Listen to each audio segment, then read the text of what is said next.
안녕하세요, 메슬로입니다. 최근 포그바가 도핑 양성 혐의로 출장 정지 4년 징계를 받으면서 많은 이슈를 불러일으켰죠. 오늘은 도핑으로 출장 정지를 당한 선수 6인에 대해 알아보는 시간을 가져보도록 하겠습니다. 과연 어떤 선수들이 있을까요? 그럼 재밌게 봐주세요. 아르헨티나의 축구 영웅 마라도나는 만년 하위권 팀이던 이탈리아의 나폴리를 리그 우승으로 인도하며 나폴리의 신으로 추앙받았습니다. 그런데 신의 경지에 다다를 정도로 높이 올랐던 만큼 그의 추락 속도는 굉장히 빨랐는데요. 나폴리 이적 후 암람리에 마약을 복용해오던 마라도나는 1991년 도핑 테스트에서 양성 반응을 보였습니다. 흥분제인 코카인을 복용한 사실이 밝혀지면서 15개월 출장 정지 징계를 받게 되죠. 결국 나폴리를 떠나 스페인의 세비야로 이적할 수밖에 없었습니다. 시간이 지나 어느덧 33살이 된 마라도나는 자신의 통산 4번째 월드컵인 미국 월드컵에 나섰습니다. 그리고 조별리그 2경기에서 1골 2도움을 기록하는 전성기 시절의 실력을 과시했는데요. 그런데 나이지리아와의 경기 직후 진행한 도핑 테스트에서 또다시 양성 반응이 나타나고 말았습니다. 그의 몸에서 에페드린을 포함한 5가지의 약물 성분이 검출된 것이었죠. 에페드린의 경우 또 다른 흥분제인 암페타민보다는 약하지만 많은 양을 사용하면 정신 집중과 혈액순환을 증가시켜 경기력을 높인다고 알려져 있습니다. 또한 현존하는 치료 목적의 약물 중에 5가지 금지 약물이 동시에 사용되는 경우가 없기 때문에 의도적인 목적을 가지고 도핑을 했다는 의혹은 더욱 커질 수밖에 없었는데요. 이러한 이유로 피파 측은 그를 월드컵에서 퇴출한 것은 물론 국제축구계에서 영구 추방을 선언했습니다. 결과적으로 그가 추방된 후 당시 조별리그에서 2승을 거두며 상승세를 타고 있던 아르헨티나는 내리 2연패를 당하며 16강 탈락, 강팀의 위험에 맞지 않은 성적을 거두었습니다. 훗날 마라도나는 이때를 회고하며 축구협회장의 주도하에 팀 닥터들이 커피에 금지 약물을 섞었으며 그 커피를 다수의 선수들이 섭취했다고 주장했습니다. 자, 월드컵 퇴출과 동시에 불명예스러운 은퇴를 한 그는 곧바로 지도자 생활을 시작했습니다. 그런데 1997년에 들어 고향팀인 보카 주니어스가 그에게 선수 복귀를 권했고 이를 받아들여 다시 선수 생활을 이어갈 수 있었는데요. 하지만 그는 이곳에서 3번째 약물 양성 반응을 보였습니다. 지난 월드컵에서 검출된 에페드린 성분이 또다시 나타난 것이었죠. 결국 3개월 출장 정지 징계 처분을 받음과 동시에 강제 은퇴를 하게 되었습니다. 다음은 핏불 에드가 다비즈입니다. 에드가 다비즈는 아약스에서 챔피언스리그 우승을 경험한 후 호기롭게 AC밀란으로 이적하며 해외 진출에 성공했습니다. 하지만 이곳에서 동료들과 잦은 마찰을 일으키는 등 여러 말썽들을 일으켰고 부상으로 장기간 제외되기까지 하며 결국 시즌 중 방출되는 데 이르렀습니다.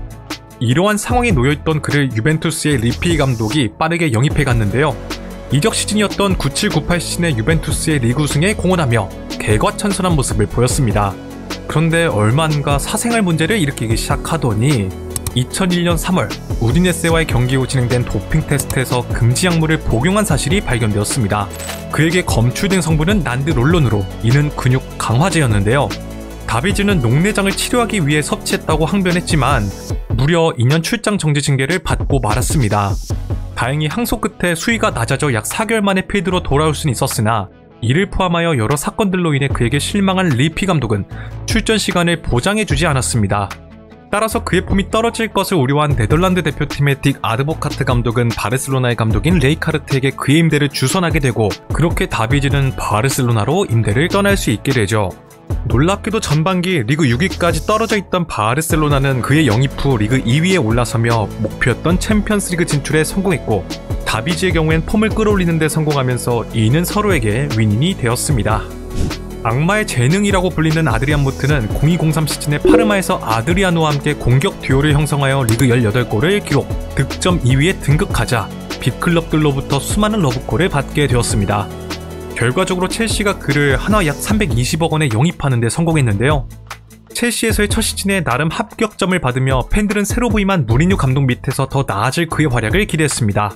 그런데 2004년 9월 새 시즌이 시작된 지 얼마 안 되어 도핑 테스트에서 양성 반응을 보였습니다. 검출된 성분은 바로 코카인이었는데요. 코카인은 일종의 흥분제로 세계 도핑 방지기구에서 정한 경기 기간 중 금지 약물로 분류되어 있습니다. 결과적으로 무투가 7개월 출장 정지 징계를 받으면서 첼시는 눈물을 머금고 그와 단 한 시즌 만에 계약을 해지했습니다. 대신 첼시는 계약 위반 행위로 그에게 소송을 걸었고 스포츠 중재재판소는 무투에게 무려 한화 약 245억 원의 배상금을 첼시에게 지불하라는 판결을 내렸습니다. 여담으로 무트는 이 스캔들로 피파 시리즈 라이센스가 소멸되어 은퇴할 때까지 안드레이 무르고라는 이름으로 등장했다고 합니다. 시간이 지나 세리아 무대로 복귀한 무트는 이후 피오렌티나에서 부활에 성공하며 최전성기를 보내고 있었습니다. 그런데 2010년 1월 바리와의 리그 경기 직후 진행된 도핑 테스트에서 또다시 양성 반응이 나타났습니다. 그에게서 검출된 성분은 시부트라민으로 이는 체중 감소 및 감소 이후 체중을 유지시켜주는 금지 약물이었습니다. 그렇게 무트는 다시 한번 1년 출장 정지 징계를 받게 되죠. 그는 도핑 의혹에 대해 일체 언급을 피했지만 그의 어머니가 밝히길 무트가 부상을 당한 시절에 그의 부탁으로 여러 천연약품을 구입하여 보냈었고 포장 용기에 모두 천연약품이라고 쓰여 있어서 큰 문제가 있을 것이라 생각을 못했다 라고 말하며 무트를 대신해 억울함을 표출했습니다. 놀랍게도 재능만큼은 뛰어났던지라 이러한 스캔들이 있었음에도 불구하고 그를 불러주는 곳은 상당히 많아 꾸준히 커리어를 이어나갈 수 있었습니다. 한때 제2의 지단이라 불리며 아스날과 맨시티에서 정상급 활약을 펼친 나스리. 그는 맨시티에서의 초반 좋은 활약을 보여주었지만 페이그리니의 후임으로 온 과르디올라 감독 체제에서 입지가 확연히 좁아져 결국 2016년에 스페인의 세비야로 한 시즌간 임대를 떠나게 되었습니다. 그런데 이곳에서 나스리의 도핑 의혹이 제기되기 시작했는데요. 그가 시즌 중 방문한 미국 LA의 정맥주사 치료 클리닉이 나스리가 정맥주사를 맞고 갔다며 이를 트위터에 올린 것이 화근이 되었습니다. 병원 측은 나스리에게 수분 보충과 최고의 건강 상태를 위해 정맥주사를 놓았다고 밝혔습니다. 정맥주사는 규정상 치료 목적이 아닐 경우 운동선수는 6시간에 50ml 한도 내에서만 맞을 수 있어 투여량이 가장 주목할 점으로 대두되었는데요. 나스리는 치료 목적을 위해 맞은 것이라며 억울함을 표출했지만 조사 결과 규정치를 넘는 양을 투여받았다는 사실이 밝혀져 6개월 출장 정지 징계를 받게 되었습니다. 하지만 추후에 UEFA에서 징계를 18개월로 강화하면서 나스리는 2017년 7월 1일부터 2019년 1월까지 경기장에 나서지 못하게 되었습니다. 이후 나스리는 징계가 풀리는 시기에 맞추어 맨시티 시절의 은사인 페이그리니의 부름을 받아 웨스트햄에서 단기간 활동할 수 있었습니다. 그러나 실전 감각이 많이 떨어진 탓에 아쉬운 경기력을 보여주고 떠나야 했는데요. 훗날 나스리는 이 징계가 자신에게 큰 상처를 주었고 축구관을 통째로 바꿨다고 말했습니다. 징계 이후에 축구에 대한 열정을 잃어버렸다고 하죠. 아직까지도 억울하고 불공정한 징계라고 생각한다고 전했습니다. 일명 파푸 고메스라 불리는 그는 늦은 나이에 기량을 만개하여 아틀란타에 돌풍을 일으키는 등 단연간 세리아 무대에서 최고의 기량을 뽐냈었습니다. 또한 아르헨티나 대표팀 소속으로는 이번 카타르 월드컵 우승에도 이바지하며 월드컵 위너의 이름을 올리는 영광도 안았는데요. 그런데 월드컵 이전인 2022년 10월 세비야에서 뛸 당시 채취한 샘플에서 도핑 테스트 양성 반응이 나왔다는 사실이 추후에 밝혀졌습니다. 샘플에서 검출된 금지약물 성분은 바로 터부탈렌으로 이는 기관지를 넓혀 산소 공급을 원활하게 만들어준다는 이점이 있어 경기력에 영향을 주기 때문에 선수들에게는 복용이 금지되어 있습니다. 이러한 이유로 피파 측에선 금지약물을 복용한 고메스에게 무려 2년간의 축구 활동 금지란 중징계를 내리게 되죠. 그러자 고메스는 성명문을 통해 아들의 기침을 완화시키기 위해 감기 시럽을 먹이는 과정에서 한 스푼의 시럽을 섭취한 데서 비롯된 것으로 보인다 라며 의도적으로 금지약물을 복용하지 않았다고 밝혔습니다. 그러나 그의 호소에도 불구하고 징계 수위는 변하지 않았는데요. 이로 인해 팬들은 징계를 받기 전 전력 보강 차원에서 그를 영입한 몬차 구단은 무슨 잘못이냐며 안타까운 시선을 보냈습니다.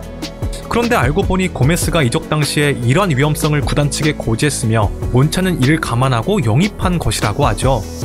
좌우지간 고메스는 이미 30대 중반으로 선수로서 황혼기에 접어든 나이였기 때문에 사실상 은퇴에 가깝다고 할 수 있겠습니다. 마지막은 현재 맨유에서 활약 중인 골키퍼 안드레 오나나입니다. 그는 아약스 시절인 2020년 10월에 실시한 도핑 검사에서 프로세마이드란 금지약물이 검출되어 UEFA로부터 중징계를 받았습니다.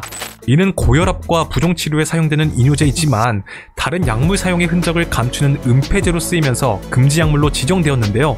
오나나는 두통 증상이 있어서 알약을 먹었는데 알고 보니 아내가 산부인과에서 처방받은 약이었다며 고의가 아니었음을 주장했습니다. 하지만 UEFA는 그에게 1년간 출장 정지라는 중징계를 내리게 되죠. 따라서 2021년 2월부터 1년간 클럽팀은 물론 카메룬 대표팀 경기에도 출전하지 못했습니다. 시간이 지나 스포츠 중재재판소는 오나나가 경기력 향상을 위해 복용한 것이 아니었다고 결론을 nem과 동시에 그에게 잘못이 없다는 입장을 밝혔습니다. 그럼에도 불구하고 출장 정지 징계는 12개월에서 9개월로 완화되었을 뿐 철회되지는 않았는데요. 따라서 이 징계를 계기로 무수히 쏟아졌던 빅클럽들의 관심이 뚝 끊기고 말았습니다. 다행히 인테르가 그를 자유계약으로 영입하며 고대하던 빅클럽 진출엔 성공할 수 있게 됐죠. 그리고 인테르의 챔피언스리그 결승 진출에 크게 기여하면서 유럽 정상급 골키퍼 반열에 오르는 영광을 안을 수 있었습니다. 훗날 오나나는 당시의 사건을 회고하며 뉴스의 헤드라인만 보고 금지 약물을 복용한 약물 중독자라고 수군대는 분위기가 힘들었고 주변 사람들도 하나둘씩 떠나갔지만 규정은 규정인 만큼 이를 받아들였고 대가를 톡톡히 치렀다 라고 말했습니다. 자, 앞서 언급된 선수들 외에도 아내 다이어트 약을 먹고 스테로이드 양성 반응이 나와 6개월 출장 정지 징계를 받은 콜로투레가 있으며 국내 선수 중에선 발모제를 바르다가 스테로이드의 일종인 메틸 테스토스테론이 검출되어 2년간 출장 정지 징계를 받은 강수일 선수가 있습니다. 강수일 선수의 경우 상벌위원회에선 고의성이 없다고 판단하여 15경기 출장 정지 징계를 내렸지만 피파 측에서 이를 받아들이지 않고 제소하여 무려 2년 징계를 받게 된 케이스인데요. 이렇듯 여러 사례들을 보니 의도하지 않았더라도 금지 약물이 검출된 사항에 대해선 예외 없이 정말 냉정한 판단을 내리는 것 같습니다. 혹시 여러분들 추가적으로 떠오르는 선수가 있으신가요? 자유롭게 댓글로 의견을 공유해주시면 감사드리겠습니다. 자, 오늘의 영상은 여기까지입니다. 재밌게 보셨다면 좋아요와 구독을 부탁드리며 다음에는 더 재밌는 컨텐츠로 찾아뵙도록 하겠습니다. 감사합니다.